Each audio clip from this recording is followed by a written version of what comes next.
Halo semuanya, selamat datang lagi. Hari ini kita bakal ngobrolin sesuatu yang lagi panas banget di market, yaitu saham Bank Rakyat Indonesia atau BBRI.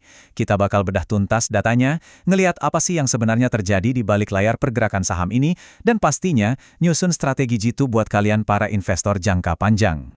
Langsung aja nih kita bahas gajah di pelupuk mata kita, minus 19%. Wah, lumayan berdarah ya. Ini koreksi yang bikin banyak orang senam jantung dari titik puncaknya kemarin. Gak heran sih kalau belakangan ini kepanikan massal dan aksi jual gede-gedean terjadi di kalangan investor retail. Tapi tunggu dulu, justru disinilah anomali pasarnya kelihatan jelas banget. Coba diperhatiin. Di satu sisi, harga sahamnya lagi dihukum pasar sampai anjlok 19%. Tapi di sisi lain, bisnis intinya malah lagi mekar-mekarnya. Laba bersih kuartal pertama mereka meroket hampir 14% dibandingin tahun lalu. Jadi ibaratnya ada disconnect yang parah banget antara harga yang merah di aplikasi kalian sama realitas fundamental perusahaan yang justru makin solid. Nah, buat ngurai benang kusut ini, kita udah siapin 4 poin utama buat dibahas hari ini. Mulai dari ngecek fundamental dan dividen, pergerakan asing lawan retail, kondisi teknikal di order book, sampai ke eksekusi strategi akhirnya. Oke, kita masuk ke bagian pertama. Ngebahas fundamental dan seberapa aman sih dividennya. Kalau mau main jangka panjang, kita harus banget pegangan sama data nyata perusahaannya, bukan cuma ikut-ikutan panik ngeliat pergerakan harga sesaat. Coba lihat angka-angka kuartal pertama ini. Jujur aja, performanya keren banget secara fundamental. BBRI berhasil nyetak laba bersih 15,5 triliun rupiah. Terus, tingkat pengembalian ekuitas atau ROE-nya juga nyentuh 18,4% dengan margin bunga bersih di 7,9%. Ini tuh angka yang bahkan ngalahin ekspektasi manajemen sendiri loh. Ingat ya, kinerja sekuat ini biasanya selalu jadi fondasi utama buat harga saham mantul lagi ke atas ke depannya. Dan ini nih bagian yang paling menarik buat kalian yang ngejar passive income. Gara-gara harganya turun, dividen yield atau imbal hasil dividen BBRI justru melonjak drastis ke kisaran 11% berdasarkan rasio pembayaran Rp346 per lembar saham. Mantap banget kan? Yield 11% ini tuh literally bertindak kayak jaring pengaman buat investasi kalian. Secara psikologis, ini ngasih rasa tenang yang luar biasa. Buat investor jangka panjang, fluktuasi harga harian jadi nggak terlalu serem, karena kalian dibayar lumayan gede cuma buat megang saham dari bisnis yang terus bertumbuh ini. Lanjut ke bagian 2. Nah, di sini kita bakal ngebongkar apa yang sebenarnya lagi terjadi di balik layar. Siapa sih yang lagi asyik serok bawah waktu publik lagi pada panik jualan? Kontrasnya kerasa banget nih. Di deretan pembeli, isinya didominasi sama institusi raksasa asing alias smart money, kayak JP Morgan, Mandiri Sekuritas, dan CLSA. Giliran di deretan penjual, yang nongkrong malah broker-broker favorit investor retail, kayak Mirai, Indo Premier, dan Stockbit.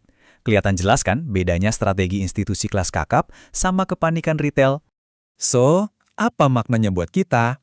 Ini tuh skenario klasik transfer kekayaan. Institusi global yang risetnya dalam banget, contohnya JP Morgan yang diam-diam udah kumpulin posisi sampai 355,6 miliar rupiah, lagi asyik nyerap barang dari trader harian yang panik.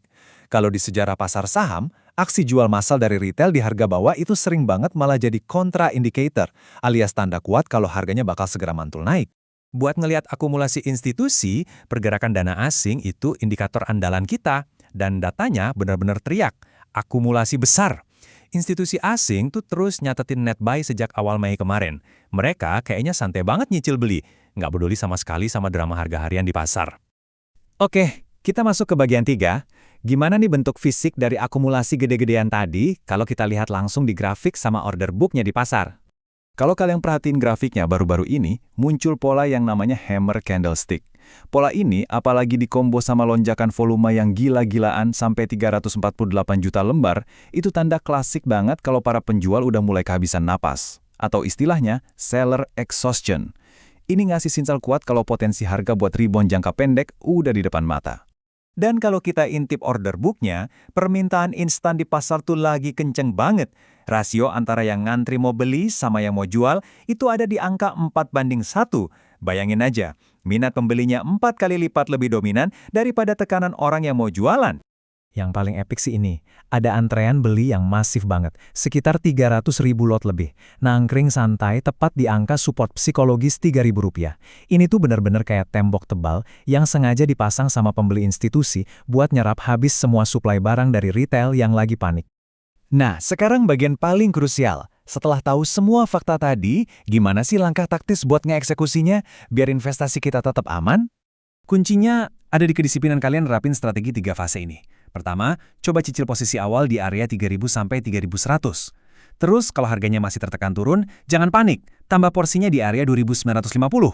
Dan untuk peluru terakhir, maksimalin di level 2.900. Nyicil kayak gini tuh penting banget buat ngejaga harga rata-rata kalian dan mencegah kesalahan fatal all-in modal di satu titik harga aja. Ngomongin investasi pasti nggak lepas dari ngukur probabilitas kan? Target pantulan menengah kita lumayan realistis kok. Ada di moving average 50 di angka 3.186 sampai target resisten utama di moving average 200 di harga 3.576. Tapi ingat, buat ngejaga portofolio, selalu pasang batas toleransi. Kalau tiba-tiba harganya secara meyakinkan tembus ke bawah 2.900, nah jadiin level itu sebagai batas stop loss psikologis kalian. Kita udah lihat bareng-bareng datanya kan, dari rekor laba, yield dividen yang super tebal 11%, sampai manuver puluhan miliar dari asing. So, pertanyaannya simpel tapi penting banget. Mau dibawa kemana strategi kalian?